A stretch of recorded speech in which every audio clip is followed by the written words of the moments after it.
उन्होंने मुझसे एक बात कही थी एक दिन कि अरुण जी आपकी स्माइल बहुत अच्छी है, इसे कभी प्रयोग कीजिएगा अच्छे से। मुझे पता नहीं कैसे वो उस दिन वो उनकी बात याद आ गई मुझे कि आपकी स्माइल बहुत अच्छी है, उसे प्रयोग कीजिएगा। Arvind Trivedi was a very fine gentleman and he looked very good as Ravan. He perform very good as Ravan. आप चित्रों की बात करें, मैंने मंदिरों में मेरी फोटो देखी है उसकी पूजा होती है। नमस्कार, मैं सूर्यकांत द्विवेदी और हमारे साथ हैं रामायण धारावाहिक के राम, जनमानस के राम। और इस समय मेरठ ठाकुर लोकसभा क्षेत्र से सांसद श्री अरुण गोविल जी। अरुण गोविल जी किसी परिचय के मोहताज नहीं है। घटघटवासी राम। अब घटघटवासी राम जो है वो रावण के ससुराल के राम प्रतिनिधि के रूप में यहाँ मौजूद हैं। ये पूरी बातचीत हम जो फोकस करेंगे ये मर्यादा पुरुषोत्तम भगवान श्री राम पर केंद्रित हमारी ये बातचीत होगी।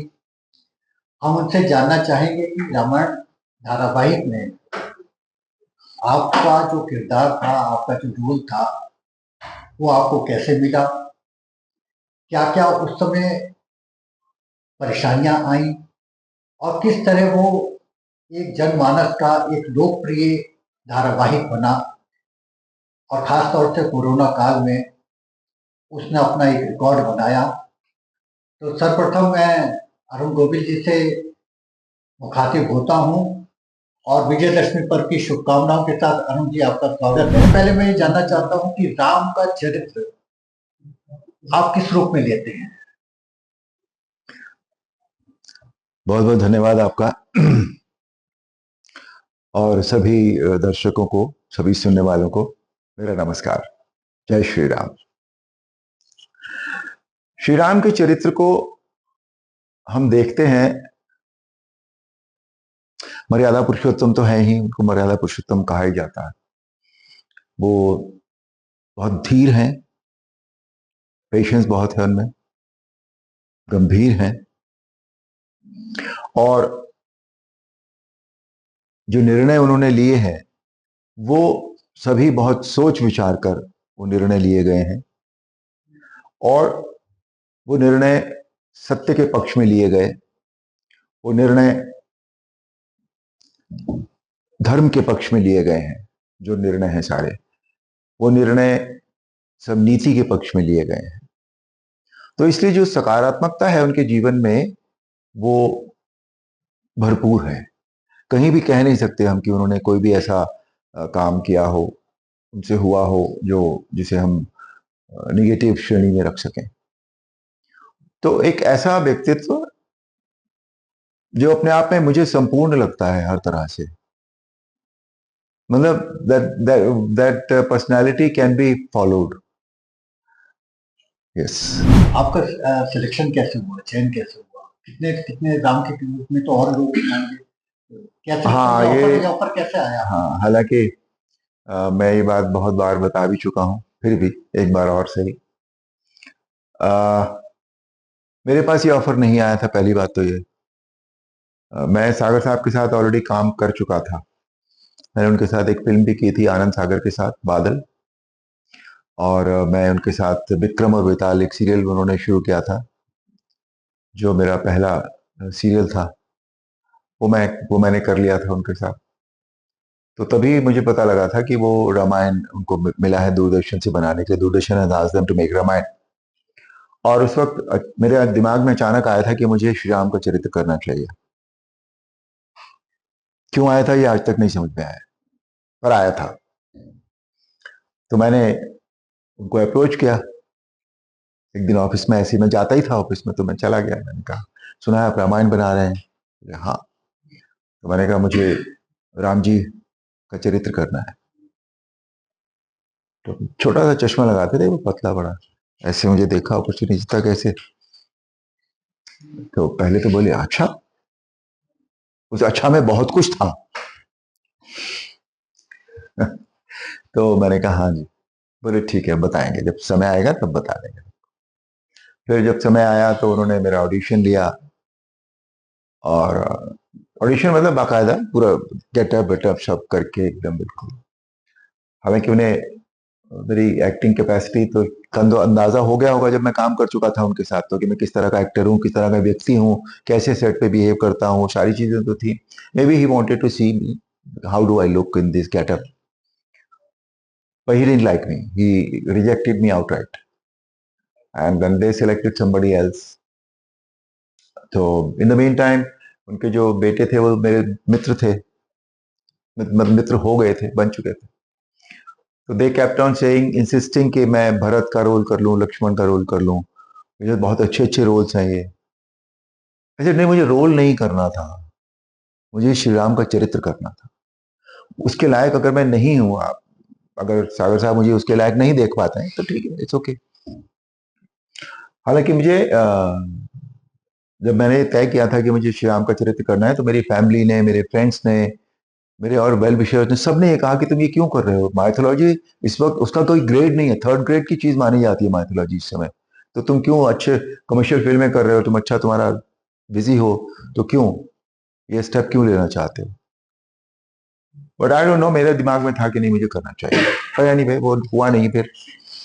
तो मैंने कहा नहीं, मैं भरत और लक्ष्मण, मुझे आई एम नॉट इंटरेस्टेड, मुझे रोल थोड़ी करना था, भाई रोल के लिए तो मेरे पास काम बहुत है। एक दो महीने चले गए, फिर अचानक एक दिन फिर फोन आया उनकी, सागर साहब का खुद का फोन आया और बुलाया उन्होंने मुझे और मुझे बताया कि जो हमारी सिलेक्शन कमेटी है वो डिसाइड की है कि तेरे वर्गा राम नहीं मिल रहा। ऐसे फाइन, राम जी की कृपा हो गई। हाँ, इसे और कुछ नहीं कह सकते। मतलब मैं इस रामायण के प्रति जितना भी कुछ हुआ है उस सबको डेस्टिन्ड मानता हूं, ये किसी का किया हुआ नहीं है। इस रामायण का बनना, इस रामायण का इतना पॉपुलर होना, सागर साहब का इतना बेहतरीन काम करना हर डिपार्टमेंट में, ये सब अपने आप में डेस्टिन्ड है। लेकिन इसमें रामायण सीरीज में सबसे बड़ी जो देखते हैं जिसको लोग प्रभावित हुए वो उसके संवाद थे। सागर साहब की मेरे हिसाब से ये अभी तक की बेस्ट राइटिंग है। He came into industry as a writer only. शुरू में वो, आपको दिक्कत नहीं आई इतने लंबे लंबे संवाद याद करने? नहीं, मुझे इसलिए दिक्कत नहीं आती कि मेरी हिंदी बहुत अच्छी है। मेरा जो उच्चारण है, तलफ़ुज़ है, वो बहुत साफ है। और उस पर, हालांकि मैं मेरठ में पैदा हुआ, मेरठ में बड़ा हुआ, लेकिन मेरठ की बोली की जो जो डायलेक्ट होता है जिसे हम कहते हैं, वो नहीं है, वो असर नहीं है।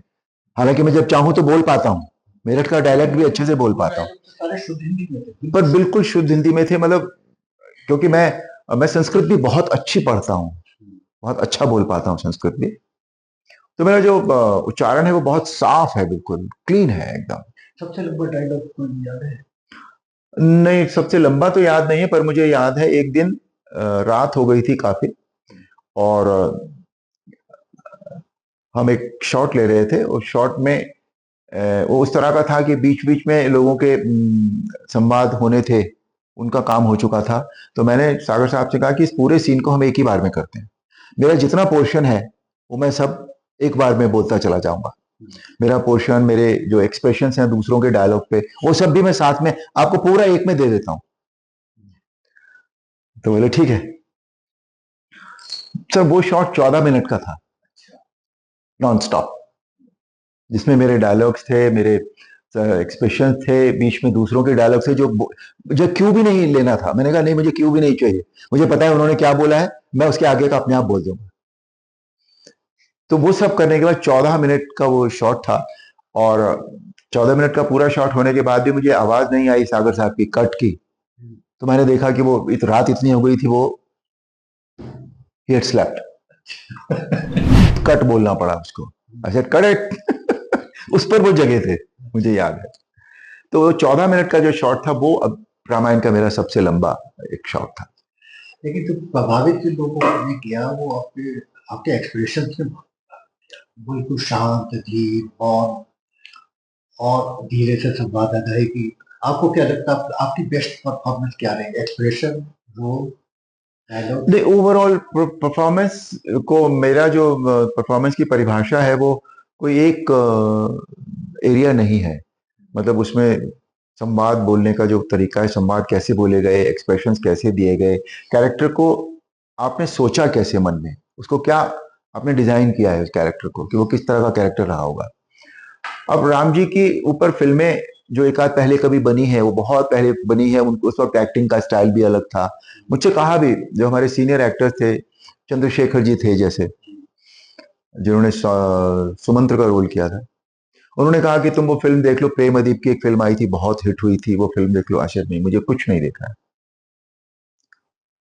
तो मेरे पास था क्या, जो रामायण जितनी हमने पढ़ी है वो,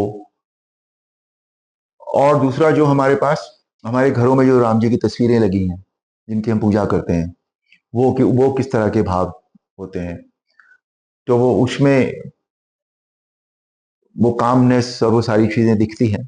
तो वो सबको सोचकर कि ये व्यक्ति जो जिसने इस तरह का जीवन जिया, वो किस तरह का व्यक्ति होगा, क्या सोचता होगा, वो किस तरह से सोच पाता होगा, ये सब मैंने डिजाइन किया, सोचा अपने मन में।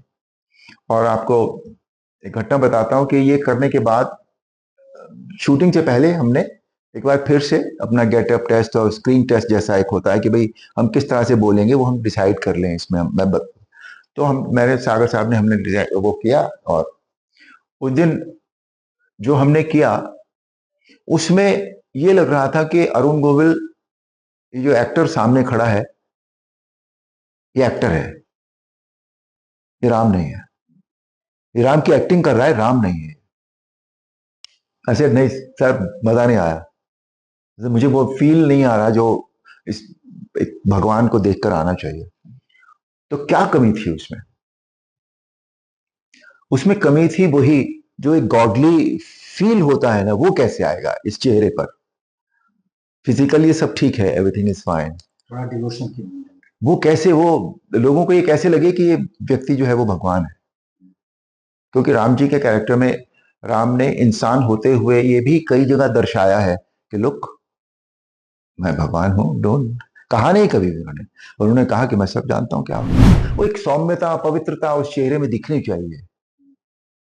उसके लिए मैंने एक काम किया था जो मुझे याद आया। जब मैंने पहली फिल्म की थी राजश्री की मैंने 5 फिल्में की थी राष्ट्रीय प्रोडक्शंस की। तो राजकुमार बजात्या, उन्होंने मुझसे एक बात कही थी एक दिन कि अरुण जी, आपकी स्माइल बहुत अच्छी है, इसे कभी प्रयोग कीजिएगा अच्छे से। मुझे पता नहीं कैसे वो उस दिन वो उनकी बात याद आ गई मुझे कि आपकी स्माइल बहुत अच्छी है, उसे प्रयोग कीजिएगा।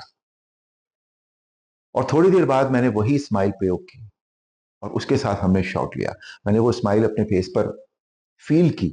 लाना तो बहुत मतलब मैकेनिकल हो जाता है, पर मैंने फील की, and that did the whole thing.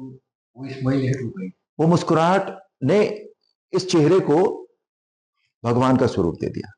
अच्छा, भगवान राम का ये चरित्र आने के बाद, रोल आने के बाद आपने क्या क्या चीज छोड़ी और क्या क्या चीज अपनाई? मेरे पास छोड़ने को बहुत ज्यादा कुछ था नहीं, मैं आपको बताऊं, पर जो भी था वो कुछ रामायण से पहले छूट गया, कुछ रामायण करते करते छूट गया। नहीं, ठीक नहीं लगता ये बोलना। कुछ चीजें रामायण के बाद भी छूट गई।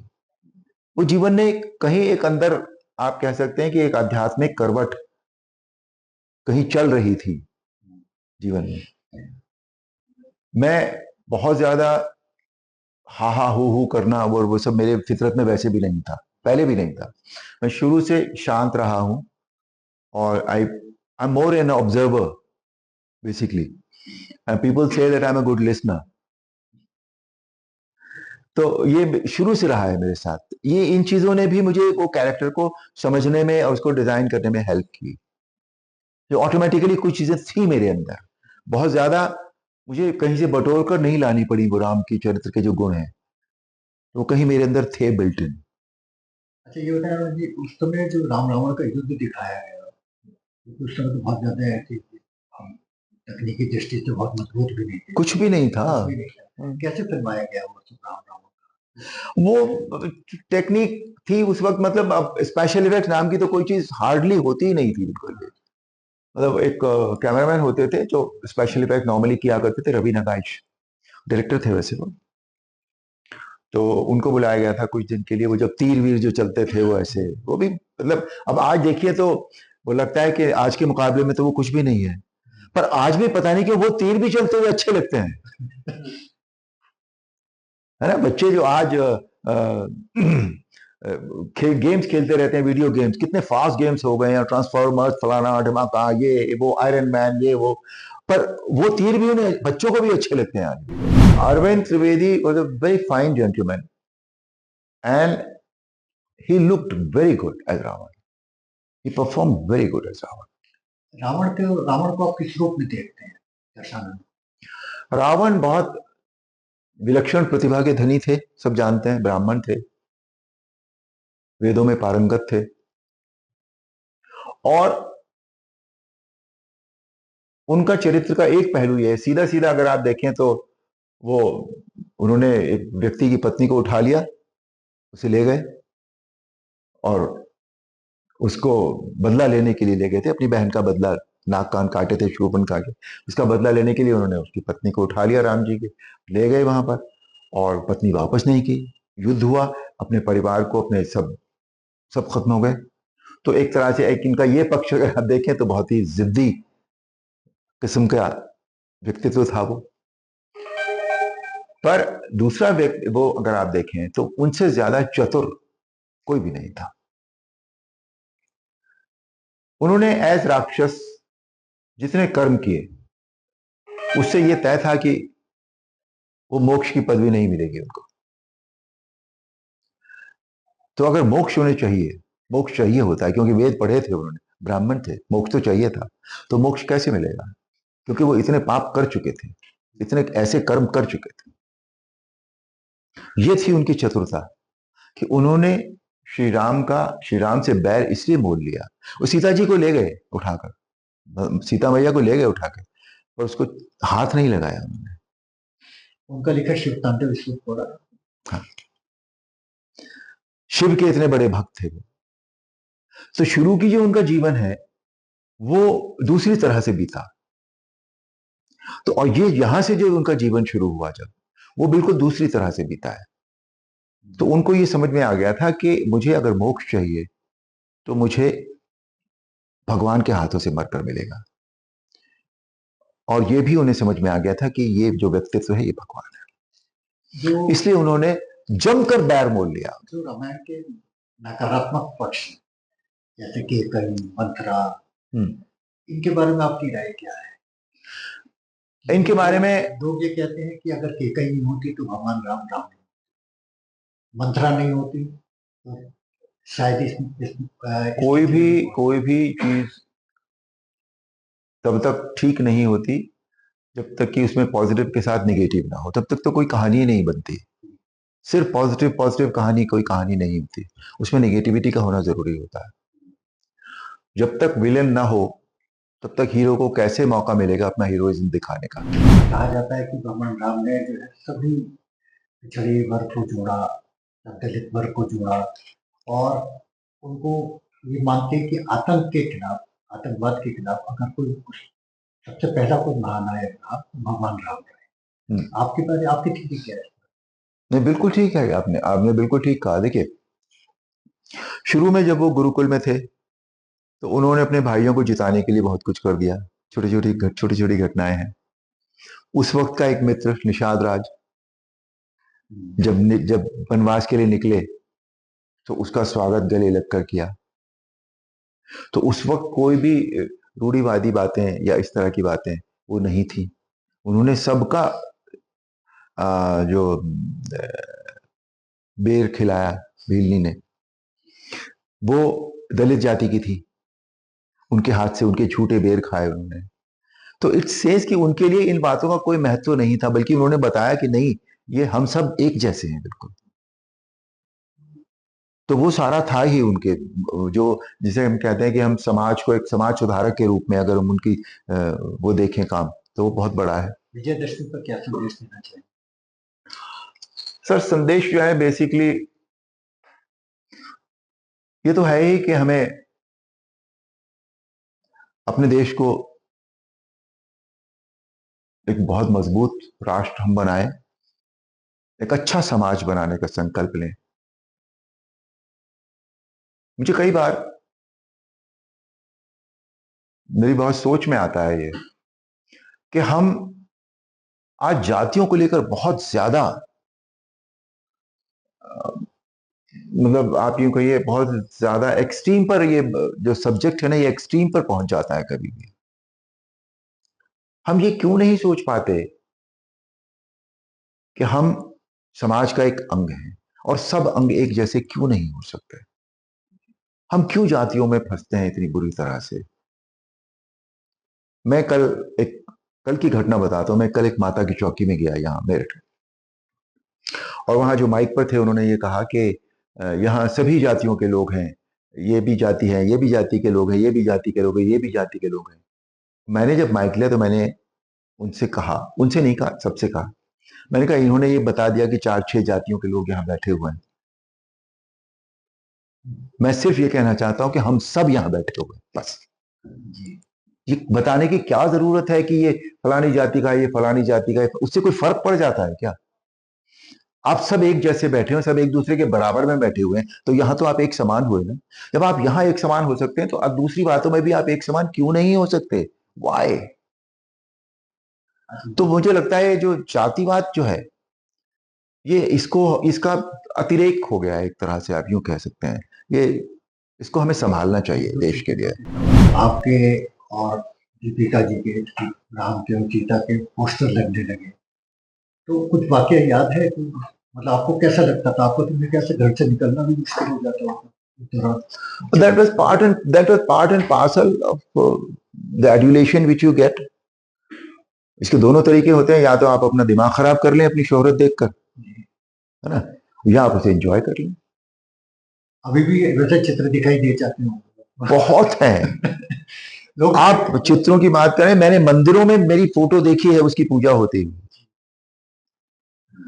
तो दो ही तरीके होते हैं, चाहे एज आई सेड इट, आप उसे एंजॉय कर लें या अपना दिमाग खराब कर लें। अच्छा, अंतिम समापन करेंगे। संवाद आपको सुनाना पड़ेगा भगवान राम को, जो भी आपको लगता हो विजयदशमी के। युद्ध जीतने के लिए पाश्विक बल और अस्त्र शस्त्रों की आवश्यकता नहीं होती। युद्ध जीतने के लिए आवश्यकता होती है धर्म और आध्यात्मिक शक्ति की। तुमने एक बार लक्ष्मण से कहा था कि हमारे यहां कोई नीति, कोई धर्म नहीं होता, परंतु रावण, हमारे यहां युद्ध का भी एक धर्म होता है।